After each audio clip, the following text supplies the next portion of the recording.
दुपट्टा कहाँ है तुम्हारा? ज़रा शर्म नहीं है ना तुम में? अब बच्ची तो नहीं रही हो तुम जो इस तरह उछलती कूदती सीढ़ियों से नीचे उतर रही हो। तबरेज़ इसकी धड़कनों पर नजरें गाड़े बोला, जो कि मुकम्मल तौर पर आज़ाद थी। वो तल्ख लहजे में बोली, मैं ऐसे ही कॉलेज जाऊंगी, समझे आप? अपने गांव की रीत रिवाज मेरे ऊपर लागू करने की कोशिश मत करें, पेंडू गवार जाहिल कहीं के। वो ये कहते हुए बाहर चली गई। तबरेज़, तुम्हें तो अब मज़ा चिखाऊंगा। अम्मा साईं, रुखसती की तैयारियां करें, मुझे आज रात ये लड़की अपने कमरे में चाहिए। कोमल तबरेज़ की कज़न है जिससे उसका निकाह होने वाला है। कोमल को तबरेज़ में कोई भी इंटरेस्ट नहीं है क्योंकि वो गांव में पला बड़ा है, जबकि कोमल शहर में पली बड़ी है। कोमल और तबरेज़ दोनों की ही आपस में नहीं बनती। न जाने उनके घर वालों ने ये रिश्ता कैसे कर दिया। कोमल को जब तबरेज़ से अपने रिश्ते का पता लगा तो वो अपने माँ बाप से बहुत ज़्यादा खफा हो गई। उसने तो अपने घर तक को छोड़ने का फैसला कर लिया था।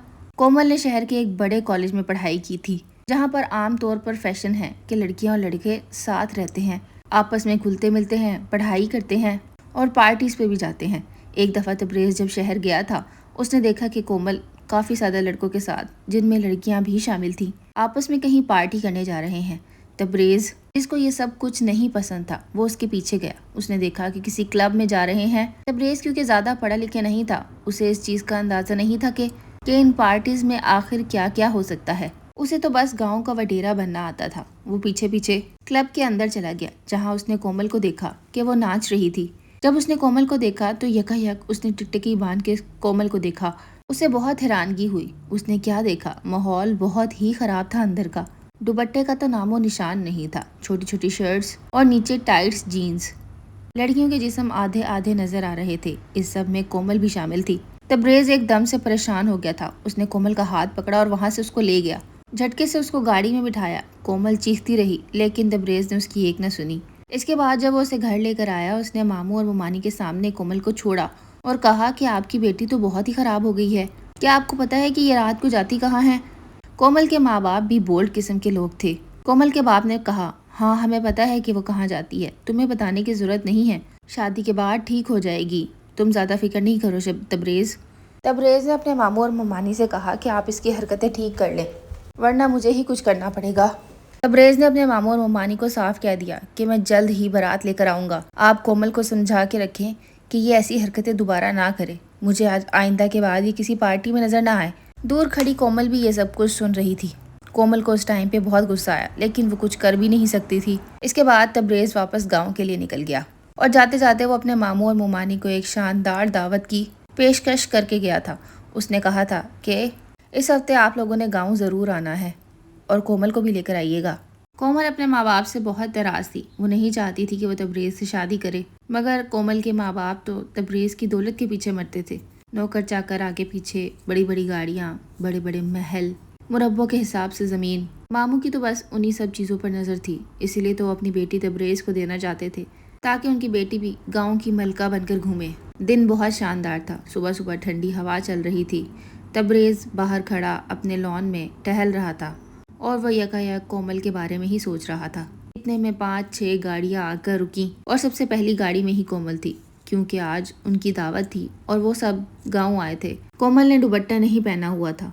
उसकी ड्रेसिंग वैसे ही थी जैसे वो शहर में करती थी। ये सब कुछ देखकर तबरेज़ को बहुत गुस्सा आया, क्योंकि गांव में इन सब चीज़ों का रिवाज नहीं है और लोग देखेंगे तो क्या सोचेंगे। गांव की होने वाली मलकान इस तरह बेबाक होकर घूमे, ऐसा अच्छा तो नहीं लगता ना। तबरेज़ ने जाकर अपनी मामी को कहा कि आप इसे दुपट्टा पहनाएं और इसके कपड़े भी तब्दील करवाएं। ये सब कुछ गांव में नहीं चलता। हाँ, शहर में तो चलता होगा, लेकिन ये गाँव है, यहाँ पर हज़ारों लोग देखने वाले हैं और मैं यहाँ पर गाँव के सरदार की हैसियत से जाना चाहता हूँ।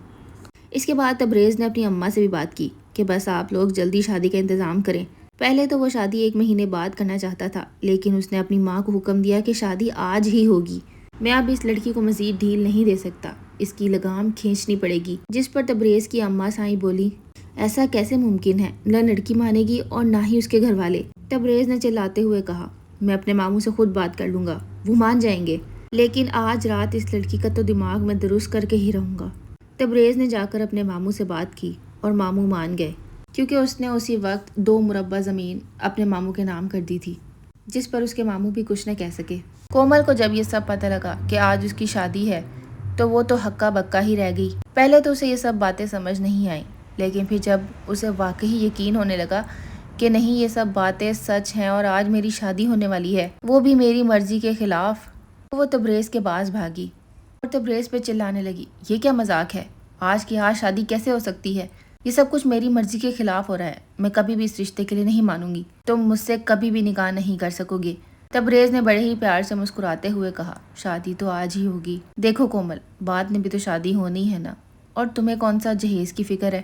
بس آج نکاح طے ہے، رات کو تم تیار ہو جانا، بہت خوبصورت لگنا ہے تمہیں۔ آج کے آج ہم شادی کریں گے اور تم میری دلہن بنو گی۔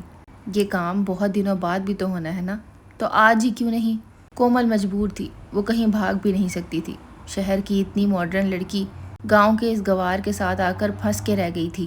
کومل کے ماں باپ جو لالچی تھے، اگر ماں باپ لالچی نہ ہوتے تو شاید لڑکی کا کچھ بن جاتا۔ خیر رات کو نکاح طے پایا، سب کچھ بہت سادگی سے ہو گیا۔ کومل کے پاس رونے کے سوا اور کوئی چارہ نہیں تھا۔ کافی دیر تک کومل کی ماں اس کو مناتی رہی اور بعد میں کومل مان ہی گئی۔ آخر تبریز کی دلہن بن کر وہ اس کمرے میں بیٹھی تھی۔ تبریز نے اپنی ضد پوری کی، لیکن کومل بھی تو پھر کومل تھی نا۔ ہر چیز سے فارغ ہو کر تبریز جب اپنے کمرے میں پہنچا اور سامنے کومل کو پایا جو کہ بس اٹھنے ہی والی تھی۔ ارے ارے کہاں جا رہی ہو؟ کیوں اٹھ رہی ہو بیڈ سے؟ بس یہ لباس میں مزید نہیں پہن سکتی، میں جا رہی ہوں چینج کرنے۔ تبریز نے مسکراتے ہوئے کہا، ٹھیک ہے میری جان، جاؤ چینج کر لو، اس کے بعد تو میرے پاس ہی آنا ہے نا تم نے۔ کومل نے جیسے ہی الماری کھولی، وہاں پر شلوار قمیض کے علاوہ دوسرا کوئی کپڑا موجود نہیں تھا۔ مجبوراً اس کو وہی کپڑے پہننے پڑے۔ جب وہ کپڑے پہن کر باہر آئی تو تبریز بولا، دیکھو کتنی پیاری لگ رہی ہو نا، اگر تم پہلے ہی اس طرح رہتی تو میں تم سے اتنی جلدی شادی نہ کرتا۔ یہ سب کچھ میں نے تمہیں سیدھا کرنے کے لیے ہی تو کیا ہے۔ شہر میں رہ کر تمہارے بہت پڑھ نکل آئے تھے، دیکھو لڑکیوں کو یہ سب چیزیں زیب نہیں دیتی، تم میری دلہن ہو اور اب اس گاؤں کی ملکانی بھی ہو۔ مسائی کے ساتھ بیٹھ کر تم نے بھی اب گاؤں کے مسئلوں کو حل کرنا ہے، تو دیکھو اچھی ڈریسنگ کرو، جیسے میں کہتا ہوں ویسے کرو، اتنی خوبصورت ہو، مار کھاتے ہوئے اچھی تو نہیں لگو گی نا۔ جس پر کومل بولی، مارو گے تم مجھے؟ مار کے دکھاؤ، تمہارے ہاتھ بھی توڑوا دوں گی۔ جس پہ تبریز بولا، نہیں نہیں میری جان، میں تمہیں کیوں ماروں گا، تم تو میری جان ہو، اپنی جان ہتھیلی پہ رکھ کر تم سے نکاح کیا ہے میں نے۔ شادی کے چند مہینے ہی گزرے تھے، کومل کی عادات چینج ہونے لگیں۔ تبریز بھی اب کافی خوش رہتا تھا۔ وہ کومل کو دیکھتا تھا کہ کومل بدل رہی ہے، وہ پہلے سے زیادہ سمجھدار ہے، زبان بھی نہیں چلاتی، اور تبریز کو بھی اس نے اپنا لیا ہے۔ آخر تھوڑا سا وقت لگا لیکن اب وہ ٹھیک ہو گئی ہے۔ تبریز اپنی زندگی کومل کے ساتھ بہت ہی خوبصورت گزار رہا ہے۔ اس کے بعد کومل کے کہنے پر تبریز نے پڑھائی بھی کی، اس نے 10ویں جماعت تک پڑھ لیا اور اب وہ بھی حساب کتاب میں کافی اچھا ہے۔ آج کومل کے پاس 7 کوٹھیاں، 5 مربع زمین، نوکر چاکر اور بے تحاشا گاڑیاں ہیں اور وہ بہت شاہانہ زندگی گزار رہی ہے، مگر وہ اب بدل چکی ہے۔ اس نے اپنی پڑھائی کا صحیح استعمال کیا اور گاؤں کے لوگوں کی فلاح کے لیے وہ کام کر رہی ہے۔ اس نے گاؤں میں رہنے والے بے تحاشا لوگوں کی زندگی سنوار دی ہے، جسے تبریز دیکھ کر بہت خوش ہوتا ہے کہ وہ ایک چنچل سی لڑکی دیکھو آج کتنی ذمہ دار ہو گئی ہے۔ کبھی کبھی انسان کے کچھ فیصلے بہت جذباتی ہوتے ہیں، لیکن وہ وقت کے ساتھ ساتھ ہی ہمیں سمجھ میں آتے ہیں کہ ہمارے لیے کتنے بہتر تھے۔ کبھی ایسا ہوتا ہے کہ آپ کی دولت بھی آپ کے کام نہیں آ سکتی اور کہیں پر آپ کو اپنا غرور توڑنا پڑتا ہے۔ اس ٹائم پہ اگر کومل کوئی غلط فیصلہ کرتی تو شاید آج اس کی زندگی اتنی شاہانہ نہ ہوتی، اور اگر تبریز صرف یہ سوچ کر کومل کو چھوڑ دیتا کہ وہ ایک بہت ہی زیادہ بولڈ لڑکی ہے اور وہ تبریز کے ساتھ گاؤں میں ایڈجسٹ نہیں کر سکے گی، تو شاید تبریز بھی آج اتنا کامیاب نہ ہوتا۔ آپ لوگوں کو یہ کہانی کیسی لگی کامنٹ باکس میں ضرور بتائیے گا۔ یہ کہانیاں بہت محنت سے بنائی جاتی ہیں، پلیز چینل کو سبسکرائب ضرور کیجیے گا، ویڈیو کو لائک بھی کیجیے گا اور ایک پیارا سا کمنٹ بھی کیجیے گا۔ ملوں گی اپنی نیکسٹ ویڈیو میں، اللہ حافظ۔